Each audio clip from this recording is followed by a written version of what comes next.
Before we actually read the gospel, I just want to make one important literary observation. You'll notice that what Mark is giving us here is a story inside another story. So he begins with the raising of Jairus' daughter. He then switches to the woman with a hemorrhage, and then he finishes with the account of what actually happened to the daughter of Jairus. Scholars have come up with the somewhat infelicitous expression, the Markan sandwich, because he's sandwiching one story between two others, or inserting one story into the middle of another frame. And it's just something to keep an eye on. It's something that's kind of distinctive of Mark's gospel. And in this case, though, it is an interesting juxtaposition, an interesting insertion, because in both cases, the suffering that's involved is linked to the number 12. So as we're going to see, the little girl is 12 years old, and the woman who's had the hemorrhage has had it for 12 years. And that might be one of the reasons Mark juxtaposes these two, in addition to the fact that they happen at the same time. Like one miracle happens on the way to the performance of another miracle.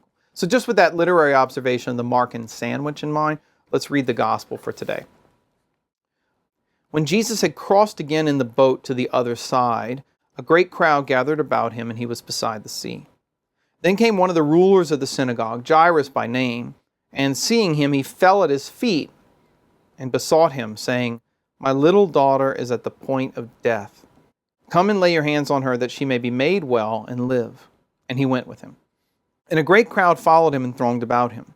And there was a woman who had a flow of blood for 12 years, who had suffered much under many physicians, and had spent all that she had, and was no better, but rather grew worse. She had heard the reports about Jesus, and came up behind him in the crowd and touched his garment. For she said, "If I touch even his garments, I shall be made well." And immediately the hemorrhage ceased, and she felt in her body that she was healed of her disease.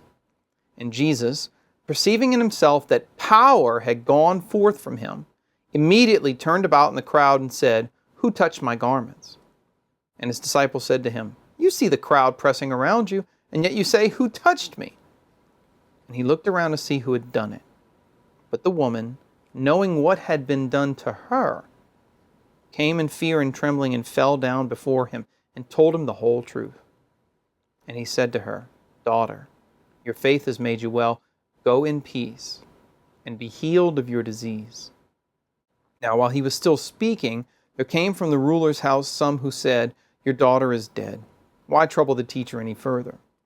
But ignoring what they said, Jesus said to the ruler of the synagogue, "Do not fear, only believe." And he allowed no one to follow him except Peter and James and John, the brother of James. And when they came to the house of the ruler of the synagogue, he saw a tumult, and people weeping and wailing loudly. And when he entered, he said to them, "Why do you make a tumult and weep? The child is not dead, but sleeping." And they laughed at him. But he put them all outside, and took the child's father and mother and those who were with him, and went in where the child was. Taking her by the hand, he said to her, "Talitha kumi," which means, "Little girl, I say to you, arise." And immediately the girl got up and walked, for she was 12 years old. And immediately they were overcome with amazement. And he strictly charged them that no one should know this, and told them to give her something to eat. Wow, what a dramatic story. I mean, this is a great example of how, although Mark's gospel has fewer stories in it, it has fewer accounts of miracles done by Jesus than Matthew or Luke. They're longer gospels, right? When Mark gives you an account of a miracle of Jesus, he frequently gives the most detail.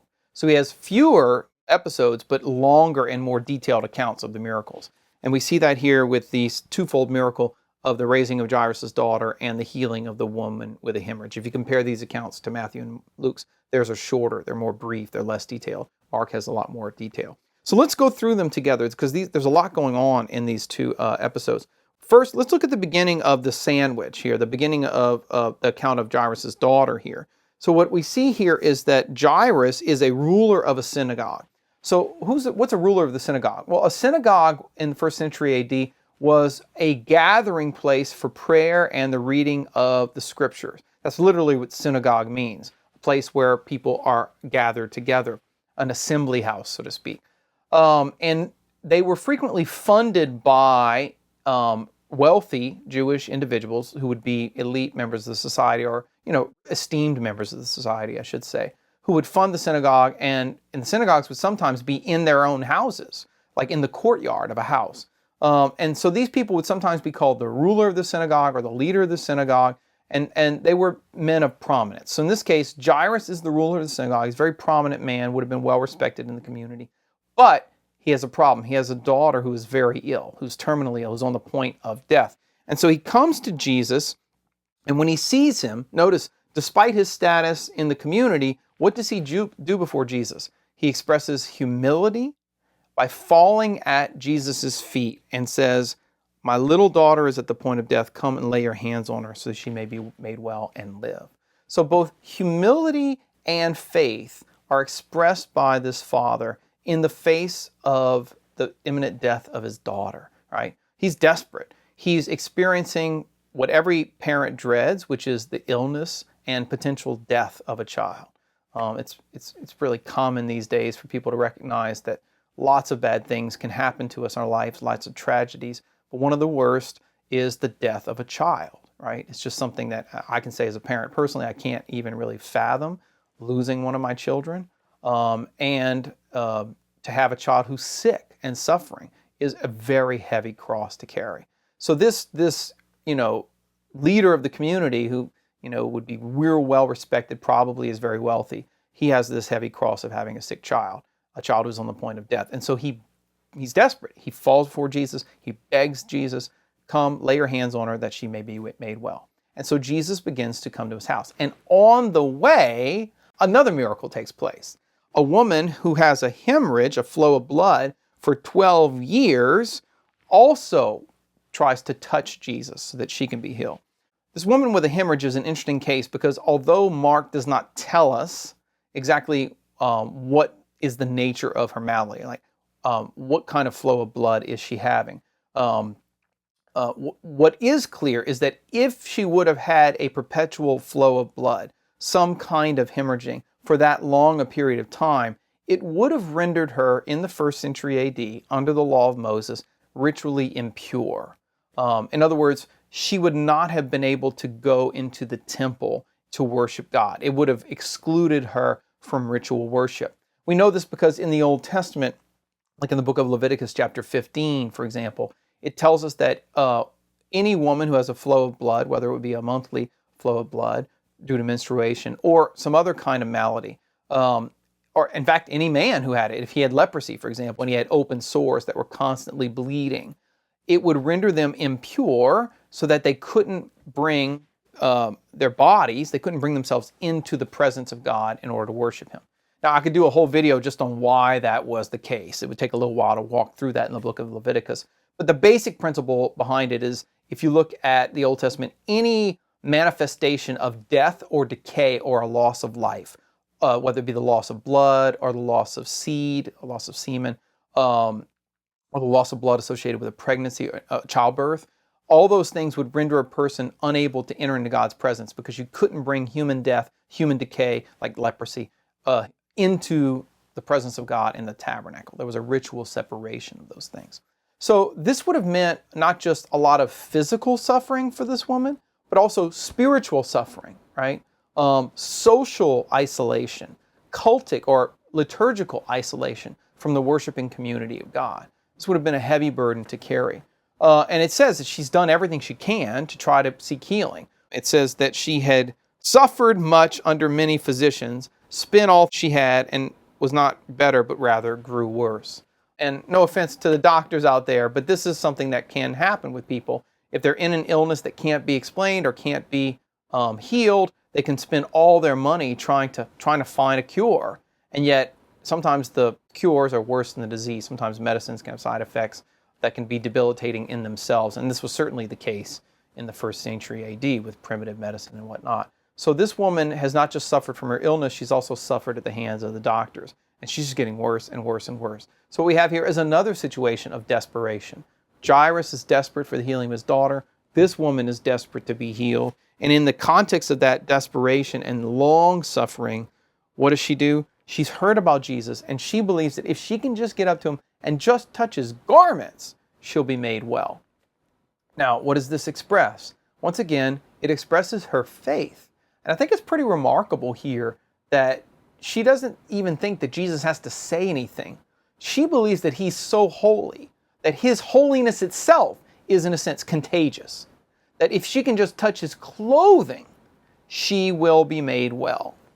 Now, what's interesting about that is it's almost like the inverse of the idea of her own ritual impurity. Because if you go back once again to the book of Leviticus, one of the things it says there is that if a person is suffering from some kind of impurity, whether it be leprosy or the impurity of a corpse, that those things were in some kind of sense spiritually communicable. So if you were well and you touched a person with leprosy, you too would be excluded from the temple. Or if you touched a corpse, a dead body, you would have to wait for a time and wash before you could go back into God's presence in the temple.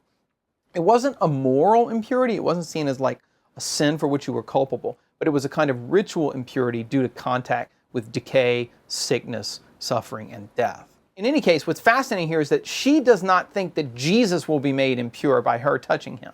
Rather, that she will be made pure, that she will be healed by even just touching his garment. And so, sure enough, when she does touch his garment, it says the hemorrhage immediately ceased, and she felt in her body that she was healed of her disease. Now, just as a side note, that's one of Mark's favorite words, immediately. Over and over again, we've seen throughout the gospel. Immediately Jesus did this, immediately he did that. It's meant to kind of signify the power of Jesus, that it's an instantaneous healing. And that's what happens here. 12 years she's been trying to get healed, and simply touching Jesus makes it happen in a moment of time. Now, what's fascinating about the next verse, though, is that it says Jesus perceived in himself that power had gone forth from him. And so he turns around to the crowd and says, "Who touched my garments?" Now, you can see the disciples are a little put off by this question because it almost seems absurd. Because Marcus just told you that the crowd is pressing among him. He's being basically, mobbed by the people of the town. So the answer to the question is, everyone touched you. What are you talking about, Jesus? Everyone is touching you simultaneously. But not everyone is being healed. And that's kind of a really important insight into the healing of the woman with the hemorrhage. What's different about her? What distinguishes her from the rest of the crowd? It's not just that she touches Christ. They're all touching him. What's different is that she touches him with faith. That she touches him with a supernatural trust that if she merely touched that cloak of his garment, the hem of his garment, she's going to be made well. And so the disciples, of course, say, well, look, you see the crowds pressing in on you. Why do you ask, who touched me? And he looks around to see who did it. But the woman, this is fascinating. Look at what it says there. Knowing what had been done to her. Notice, we think of her as doing something to Jesus. She's the one touching Jesus. But she recognizes that what actually just happened is that Jesus touched her. That the power flowed from him into her and had healed her body. So she comes in fear and trembling, and she does the same thing Jairus does. She falls down before him. So faith and humility. Those are the two aspects that kind of parallel the woman and the man in this story. Jairus and then the woman with the hemorrhage. So she falls down before him and tells him the whole truth. And then he says to her, and this is fascinating, "Daughter, your faith has made you well. Go in peace and be healed of your disease." Now, I just caught this as I was reading it. Here's the other parallel. Jairus has a daughter who's 12 years old, right, who's been sick and suffering. Right? So does Jesus, right? This isn't just a woman with a hemorrhage. Insofar as Jesus is God made man, he can legitimately address this woman, who may be older than him, as his daughter, right? Because that's who she is in his eyes. He's not immune from her suffering. He's not aloof to her suffering. He relates to her as to a child and says, "Daughter, your faith has made you well. Go in peace, be healed of your disease."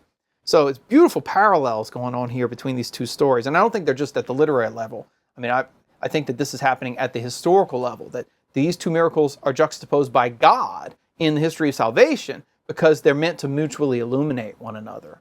And then Mark picks up on that in his account of the events, and he's bringing out these parallels so that we can see them in light of one another as well. Right?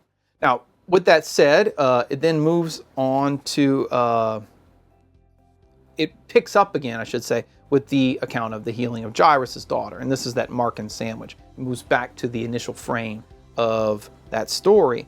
And it says, while he